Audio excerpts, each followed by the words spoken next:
আসসালামু আলাইকুম দর্শক, কেমন আছেন সবাই? আশা রাখছি ভালো আছেন। আবার একবার ওয়েলকাম করছি আমার চ্যানেলে। আমি তুলি হাসান। আর আজকের যে রেসিপিটা আমি আপনাদের সামনে উপস্থাপন করতে যাচ্ছি তা হচ্ছে আলু ঢ্যাঁড়সের নিরামিষ ঝোল। আমার পরিচিত অনেক মানুষই আছে যারা মাছ খেতে তেমন একটা পছন্দ করেন না। তাদের কাছে নাকি মাছ তেমন একটা ভালো লাগে না, তো নিরামিষ খেতে পছন্দ করেন। তাদের মধ্যে বেশ কিছু প্রিয় মানুষও আমার রয়েছে। তো সেই সব প্রিয় মানুষদের জন্যই আজকে আমার এই রেসিপিটা। তো তাদের জন্যই আজকে নিরামিষ ঝোলের রেসিপিটা আমি দিচ্ছি। তো মাছ ছাড়াও কীভাবে যে মজা করে নিরামিষ তরকারি রান্না করা যায়, তো সেটারই ছোট একটা উপস্থাপনা। তো দর্শক, চলুন দেখে নেওয়া যাক রেসিপিটা। তো প্রথমেই এখানে আমি একটা কড়াই অলরেডি দিয়ে দিয়েছি, আর কড়াই আমি তেলও দিয়ে দিয়েছি। আপনারা যে যতটুকুন তরকারি ঢ্যাঁড়স আর আলুটা নেবেন সেটা বুঝে নেবেন। এই যে ঢ্যাঁড়সটা আমি আগে থেকে ক্লিন করে একটু টুকরো করে নিয়েছি। ঝোলের তরকারিতে খুব একটা বেশি তেল লাগে না। তো আর এদিকে আলু নিয়েছি আমি লম্বা লম্বা ফালি করে কেটে। এদিকে তেলটা গরম হয়ে গিয়েছে, আর এই তেলের মধ্যে এখন আমি দিয়ে দিচ্ছি পেঁয়াজ কুচি। পেঁয়াজ কুচির নির্দিষ্ট কোনো মাপ নেই, আপনারা কম বেশি যার যার নিজের ইচ্ছে মতো করতে পারেন।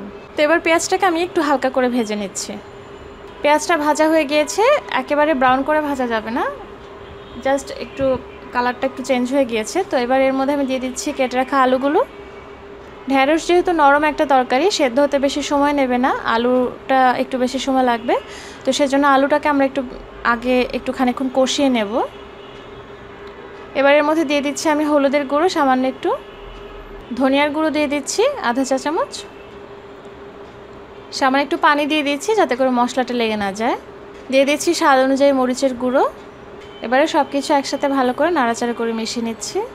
এবার পানি দিয়ে দিচ্ছি, দিয়ে দিলাম পরিমাণ মতো লবণ। আলু এবং ঢ্যাঁড়স দুটোর আন্দাজে আমি একবারে লবণটা দিয়ে দিচ্ছি।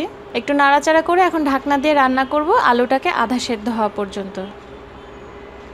প্রায় 6-7 মিনিট পরে আলুটা কিন্তু আধা সেদ্ধ হয়ে গিয়েছে। আমি ঢাকনা খুলে নিয়েছি, আর যে পানিটা দিয়েছিলাম সেই পানিটাও শুকিয়ে গিয়েছে, আর চুলার আঁচটা এতক্ষণ মিডিয়ামে ছিল। এবার আমি দিয়ে দিলাম কেটে রাখা ঢ্যাঁড়সগুলো। আবারও সব কিছু ভালো করে একটু নেড়েচেড়ে মিশিয়ে দিচ্ছি। মেশানো হয়ে গেলে এতে আমি দিয়ে দিব পানি। আর পানিটা এমনভাবে দিতে হবে যাতে করে তরকারিটা পানিতে ডুবে থাকে। যেহেতু ঝোলের তরকারি, তাই অবশ্যই এটাতে বেশ খানিকটা ঝোল থাকতে হবে।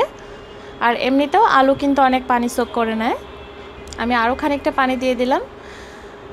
তো এবারে দিয়ে দিচ্ছি ফালি ফালি করে কেটে রাখা টমেটো। এবারে ঢাকনা দিয়ে রান্না করব সব কিছু ভালো করে সেদ্ধ হয়ে যাওয়া পর্যন্ত। তো প্রায় 5 মিনিট পরে আমি ঢাকনা খুলে নিয়েছি। ঢ্যাঁড়সগুলো সেদ্ধ হয়ে গিয়েছে, আর আলুটাও এখন পুরোপুরি সেদ্ধ হয়ে গিয়েছে। টমেটো, ঢ্যাঁড়স, আলু সমস্ত কিছু খুব সুন্দর করে সেদ্ধ হয়ে গিয়েছে। আর এই যে হালকা হালকা ঝোল আছে, যেহেতু ঝোলের তরকারি, ঝোলটা অবশ্যই থাকতেই হবে। এখন শুধুমাত্র এই তরকারিটা পরিবেশনের পালা। তো দর্শক, আমি পরিবেশন করে নিলাম আমাদের মজাদার নিরামিষ তরকারিটা। আর এটা যে মজাদার একটা তরকারি সেটা কিন্তু আপনারা রান্না না করা পর্যন্ত বুঝবেন না। আমিষ প্রিয় যারা রয়েছেন তারা আমি রিকোয়েস্ট করব একবার হলো এই নিরামিষ তরকারিটা রান্না করে দেখুন যে কতটা মজাদার। আমি আশা রাখবো আপনাদের কাছে ভালো লাগবে। আর যদি ভালো লেগে থাকে তাহলে অবশ্যই একটা লাইক করবেন। আর এরকম অনেক অনেক রেসিপি পাওয়ার জন্য আমার চ্যানেলের সাথেই থাকবেন। আমার জন্য সবাই দোয়া করবেন। সবাই অনেক ভালো থাকবেন। আজকের মতো এখানে বিদায় নিচ্ছি। আল্লাহ হাফেজ।